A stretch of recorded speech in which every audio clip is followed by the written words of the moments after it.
Good day and welcome po sa panibago na ng mga episode ng aming channel. At ako nga po pala ulit si Allen ng Greenyard TV. At para naman po sa vlog natin for today, eto may mga listahan tayo at nakakita tayo ng mga bago at iba't ibang klaseng varieties ng mga aglonema. So i-share ko sa inyo isa-isa yung mga pangalan nito ng mga bagong aglon na to. Titingnan na rin natin yung mga differences nila. Kahit medyo konti lang yung makikita nating difference. Kasi iba-iba yung tawag sa kanila eh. Minsan talagang halos akala mo magkaparehas na sila pero kapag tinitigan mo or tiningnan mo yung pangalan, magkaiba pa rin sila. Bago tayo pumunta sa ating topic, sa mga bago pa lamang po sa aming channel, huwag niyo pong kakalimutan na mag-like, share, and subscribe and pakihit na rin po yung notification bell para maging updated kayo sa mga susunod pa naming videos. Please also visit and support na rin po yung aming Facebook and Instagram page, Greenyard PH po. At sa mga gustong bumisita sa aming garden, naandito po sa screen yung aming complete address. Unahin na natin sa ating listahan itong tinatawag na Super White Aglo. Ito na nga yung tinatawag na Aglonema Super White. As you can see, ito sa tingin ko, ang pinagmulan nito ay yung Aglonema Snow White. Dahil makikita mo pa rin naman may mga traces pa din siya nung pagka Snow White niya before. Kaya lang ang maganda mo kasi dito sa Super White na to, parang very rare na makakakita ka ng aglonema na puti lang talaga yung dahon. More on kasi parang mas common pa ngayon yung pula, yung orange, yung green, at saka yung may mga silver. Pero tong white, wala akong masyadong nakikita na ganito dito sa atin ha. And ayan na nga. Ito nga yung isa sa mga bagong lumalabas na aglo ngayon. And then, makikita mo pa rin yung ibang naman niya, hindi naman siya talaga sasabihin mong totally solid white. Nandoon pa rin talaga yung niya, yung parang traces nga ng mga color green katulad ng sa Snow White. Pero ayan, mas plain siya at mas maganda. Parang ang linis tingnan. Imagine niyo ang napapakapal natin. Sa tingin ko hindi maselan tong halaman na to, itong variety ng aglon na to. And imagine niyo na lang kung mapapakapal natin ng ganito yung super white na to. Mas maganda, 'di ba? Kasi yung sa Snow White nga lang, kapag mas lush yung Snow White natin, maganda ano pa to. So ito yung isa sa pinaka favorite ko na variety ng aglo na bago na ipapakita ko sa inyo. And ayan, wala talaga siyang kahit na anong pagkakaiba masyado dun sa Snow White dahil pati yung mga tangkay niya parehas. So yun, and pati yung shape ng dahon niya ganun din. Ang next naman sa list natin ay itong tinatawag na Aglo Tricolor. So ayan, kitang-kita naman sa kulay ng dahon kung bakit siya tinawag na tricolor. Actually, parang isa din to sa mga, ngayon ko lang din nakita. So, masasabi kong hindi na din siya rare. Hindi natin masasabing rare kasi nga yung supply naman, pagbagsak naman ito dito sa atin, maramihan na siya. Kaya, madali ka na rin makakahanap nito. Ayan, as you can see, sa tingin ko, siya, yung katulad siya ng Snow White and Super White. Kasi yung patterns ng color green niya almost the same dun sa Super White. Ang malaking difference lang nito, tatlong kulay nga siya. Green, tapos may kasamang pinkish, tapos yung kulay white na spot-spot lang. Mas dominant color yung kulay pula. And ang ganda rin ng dahon at ng kulay ng aglonema na to, yung combination niya. Then makikita nyo, parang hindi masyadong visible kapag ka mura pa lamang yung dahon or kapag ka dun sa talbos, bagong palabas pa lamang yung dahon na yon. Hindi pa masyadong visible yung kulay pula at mas dominant na color yung kulay puti. At ang susunod sa ating listahan, ito namang tinatawag na Unyamani Black. So pagdating dito, so ayan, familiar naman tayo sa Red Unyamani or yung naunang mga Unyamani na aglo. Ito yung mga lumabas noong kasagsagan ng pandemic. At dito nagsimulang magkaroon ng mga bagong varieties ng mga aglo na galing sa Thailand. And ayan, pangalan pa lang, Thailand na. And kaya naman siya tinawag na Black Unyamani kasi nga dark yung pagkakulay red ng mga dahon niya. Na kung iisipin mo, parang eto kadalasan siyang lumalabas sa kadalasan siyang lumalabas kapag yung halimbawa sa tingin ko, yung parang papatay na yung dahon, nagda-dark muna kasi yan tas naninilaw, tapos hanggang sa totally bumagsak na or matanggal na, mapiktal na yung dahon na yon dun sa pinaka puno. Pero ito talaga yung pinaka normal na kulay niya. So kapag nakita nyo tong gantong dark na kulay ng Unyamani, yun yung tawag sa kanya, Unyamani Black. Pero as you can see, yung niya, yung kulay ng dahon niya kapag katalbos, parang katulad kanina doon sa ating unang ipinakita, hindi ganun ka-dark yung kulay ng mga talbos niya. So habang nagmamature yung dahon nitong mga Unyamani Black, doon lang mas nagiging darker yung color niya.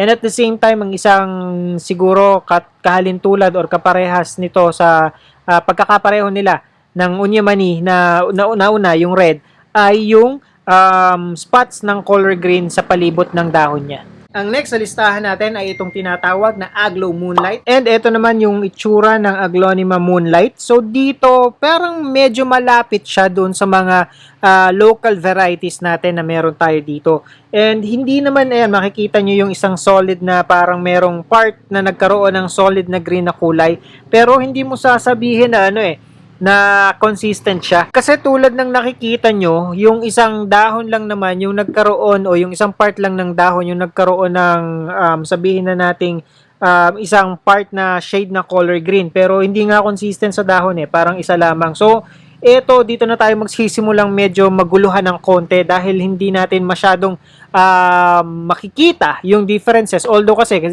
based dun sa mga nakalagay na pangalan, iba't ibang variety sila. So, yung isa na medyo malapit nga dun sa natin, sa mga local natin dito. Ito yung parang common na makikita nating mga aglo dito sa atin. Pati yung mga pagka-pinkish nung kanyang pinakatangkay. And ito medyo mas maganda lang yung shape ng dahon niya kasi more on ovate shape talaga yung dahon na meron itong aglonema na ito.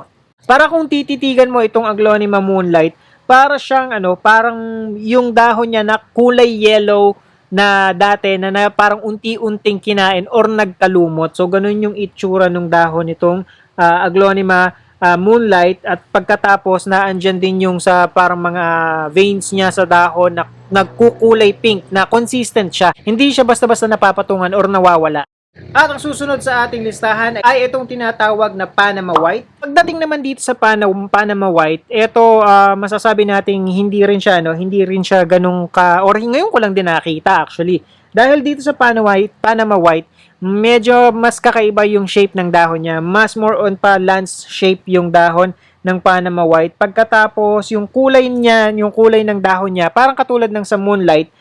Siguro the only difference, wala siyang kulay white lang yung niya, yung parang pinaka mga veins niya o dun sa mga yung tumatakbo dun sa niya sa dahon niya.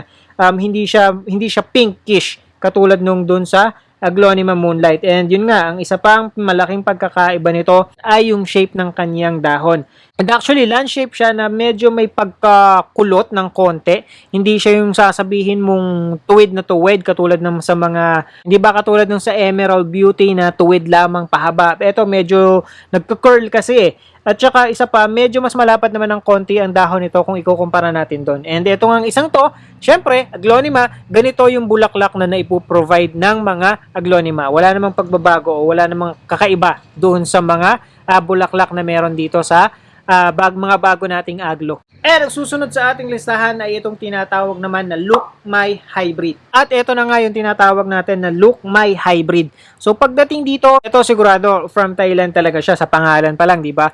And dito na tayo medyo maguguluhan ng konti. Hindi natin basta-basta, lalo na kung halimbawa ano lang tayo, bago pa lang sa atin yung itsura ng mga halaman. Hindi natin sila basta-basta madidistinguish kung halimbawa dahil na rin sa halos magkakamukha itong mga to, hindi lamang sa kulay kundi pati na rin sa shape ng dahon.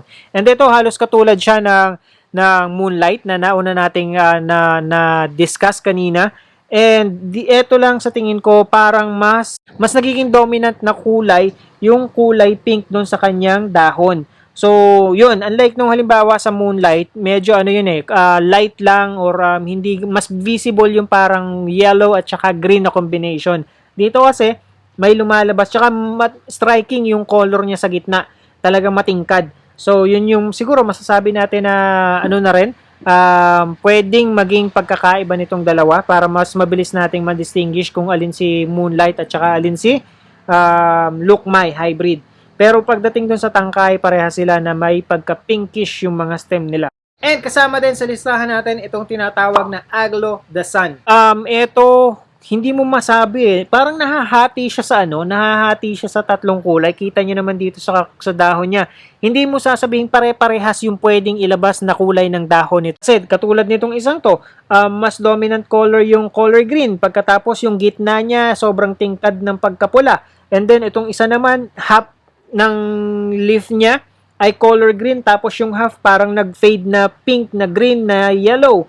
And then, meron sa pinakailalim na mas nag-dominant naman yung kulay pula. Naghalos wala ng color green, no? So, ito yung sa tingin ko, kapag ka ganito na yung mga aglo ninyo, make sure na bago kayo umalis, bago kayo, halimbawa, bumili kayo ng iba't ibang klase ng aglo, so much better kung halimbawa, papapangalanan nyo yung pot o kaya papalagyan nyo ng masking tape na pangalan para at least pag uwi ninyo, hindi kayo malito, at least may label na yung mga halaman nyo at hindi nyo mapagpalit-palit ng mga pangalan. At the same time kasi, syempre, bago lang sa atin yung mga pangalan na yan, so hindi pa talaga natin basta-basta or maaari pa nating makalimutan kasi nga, yun nga, bago pa lamang natin na-discover or nakita. Ang susunod sa ating listahan ay ito namang tinatawag na Aglonema Lucky. And ito naman, tong Aglonema Lucky, masasabi nating medyo may pagka-rare din, or hindi naman pagka-rare, pero ngayon lang din lumabas, yung ano niya, yung kulay na meron sa kanya kasi parang paano siya wala siyang masyadong pula.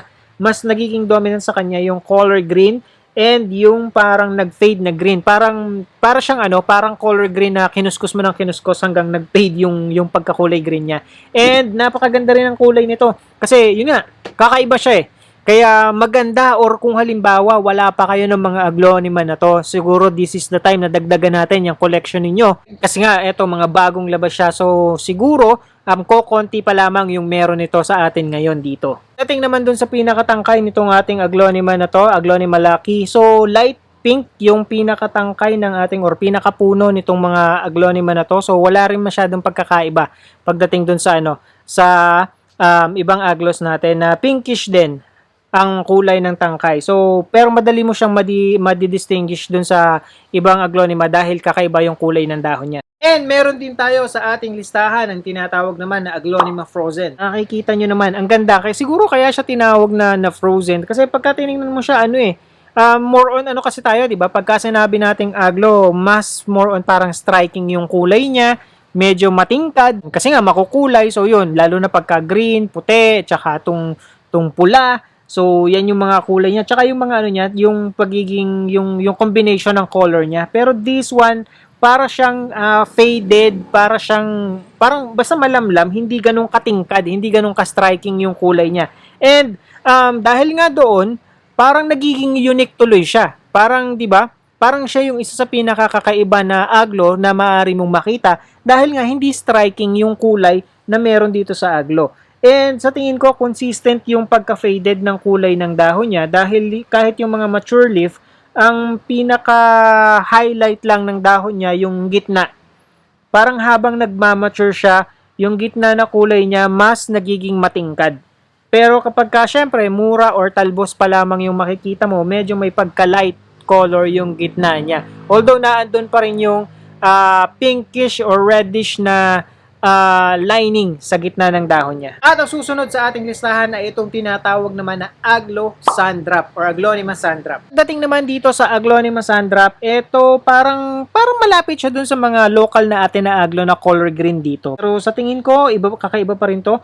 And ang kulay lang na meron dito ay yung may pagka-yellowish dun sa gitna niya and more on green itong aglonema na to. Pero hindi siya katulad ng mga Emerald Beauty na darker yung color ng green niya. So kung halimbawa mahilig kayo sa mga aglonema or sa mga halaman na mas o more on green na kulay ng dahon, itong Aglonema Sandrop yung isa sa pinakamaganda. At saka isa pa, yung yung tangkay niya, puti.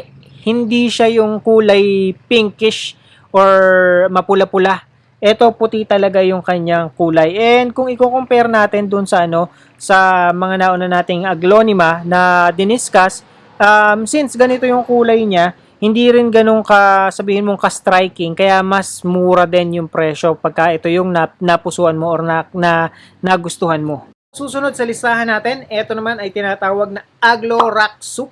Dating naman dito sa Aglonema Rock Soup, ito masasabi natin na parang katulad na talaga siya ng mga aglonema natin dito sa bansa natin. Yan na yun, parang common, di ba? Parang karamihan nga ng aglo namin sa bahay, parang ganito na eh. So, pati yung pinakatangkay niya, parang almost the same. Kaya, ayan, iba lang yung pangalan niya. Pero sa tingin ko, eto na. Kapag siguro itinabi mo siya dun sa local natin na variety, siguro dun mo mapapansin or makikita yung differences nilang dalawa. Pero parang kung halimbawa, ito lang ang nakikita mo, para talagang wala siyang pinagkaiba eh. Oh.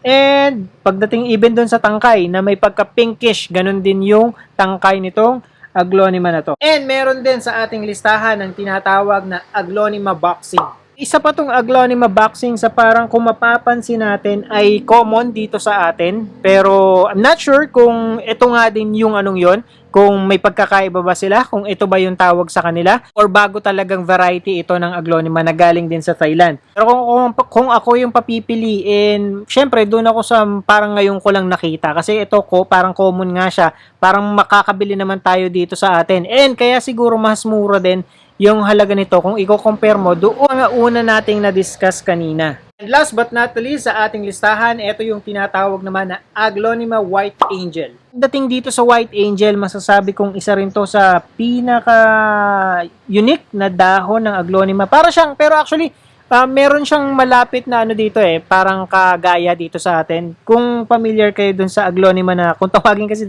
dito sa amin yun, pechay-pechay. Kaya naman siya tinawag na pechay-pechay kasi color green nga yung dahon niya. And then pagdating sa tangkay niya, sa stem niya, sa puno niya, solid white. And yung pechay-pechay kasi sa pagkakatanda ko, lumalaki yun. Kaya naman ito, sa tingin ko, hindi pa ito yung mature stage nitong halaman na to. Maaari pa siyang lumaki kapag siguro itinransfer natin siya sa much bigger pot. And as you can see, itong pinaglalagyan niya ay masasabi nating maliit pa at maaari pa nating iripat sa mas maganda or mas malaking pot dahil hindi naman siya magiging alanganin sa pot na yun dahil malalaki yung dahon niya. Ito yung sa tingin ko isa sa may pinakamalaking dahon na Aglonema na meron tayo dito ngayon. Kasi karamihan ng mga nauna natin, medyo maliliit lang yung sizes. Pero pagdating dito sa isang to, medyo may ano nga talaga, kalakihan siya. At hindi ganun kakapal, okay lang dahil malalaki naman yung dahon na meron siya.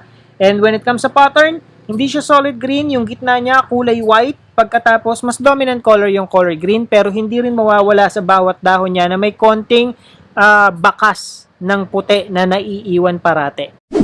So, yun lamang po and I hope nakatulong at nag-enjoy kayo sa panonood ng video na to. And again, sa mga bago pa lamang po sa aming channel, huwag niyo pong kakalimutan na mag-like, share, and subscribe and pakihit na rin po yung notification bell para maging updated kayo sa mga susunod pa naming videos. Please also visit and support na rin po yung aming Facebook and Instagram page, Greenyard PH po. Magkita-kita po ulit tayo sa susunod na episode ng Greenyard TV and thank you for watching.